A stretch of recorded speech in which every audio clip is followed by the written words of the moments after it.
Bonjour tout le monde, alors je vous présente cette petite vidéo pour vous aider à faire les translations. Donc comme on voit au numéro A ici, j'ai un triangle, j'ai une flèche de translation. Donc je veux faire cette translation-là. La première chose que je propose aux élèves, c'est de rallonger la flèche pour se donner de l'espace de travail. Donc quand je veux rallonger ma flèche, je prends une règle et je la rallonge tout le temps vers l'arrière pour me donner de l'espace pour travailler.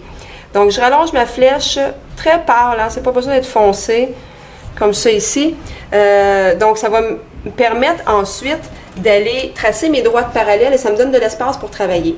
Pour tracer les droites parallèles, il y a plusieurs façons de le faire. Donc ça se peut que ton enseignante t'ait montré une autre manière.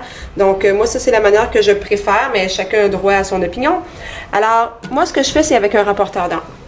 Donc avec mon rapporteur, je vais aller m'assurer que mon rapporteur est placé directement à 90 degrés sur ce que j'ai rallongé justement de ma flèche. Donc, je place le 90 degrés directement en dessous, par-dessus la queue de ma flèche, si je peux appeler ça comme ça. Et ça va me permettre ensuite, avec une équerre, de bien prendre le coin qui est à 90 degrés ici et d'aller le placer, le coin de 90 degrés, à côté sur mon rapporteur d'angle.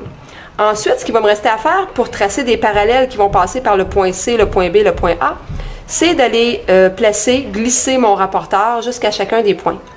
Donc, ça veut dire que pour le point C, je peux me tracer une parallèle ici. Pour le point B, je peux faire aussi ma droite parallèle.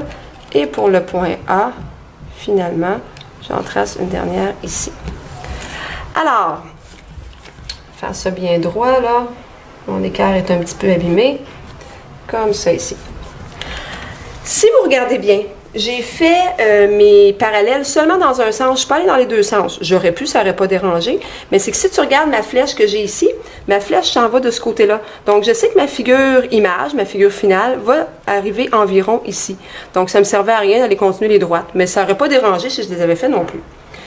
Donc, je pense que c'est la partie la plus difficile est faite. C'est vraiment de tracer les parallèles. C'est une partie super importante. Il faut que tu fasses attention pour que ça soit bien parallèle.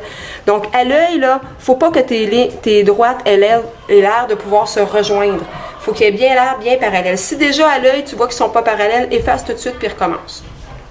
Ce qui me reste maintenant à faire, c'est la partie la plus facile, c'est-à-dire de mesurer ma flèche. Et là, il faut aller bien jusqu'au bout. Puis pour être certaine que je suis correcte, je vais faire un trait ici, là. Donc, j'ai exactement la bonne mesure. Donc, je mesure la longueur de ma flèche parce que c'est ce déplacement-là que je veux faire. Je veux faire un déplacement de cette longueur-là. Alors, je me place sur le point C. Et là, je vais avoir C'.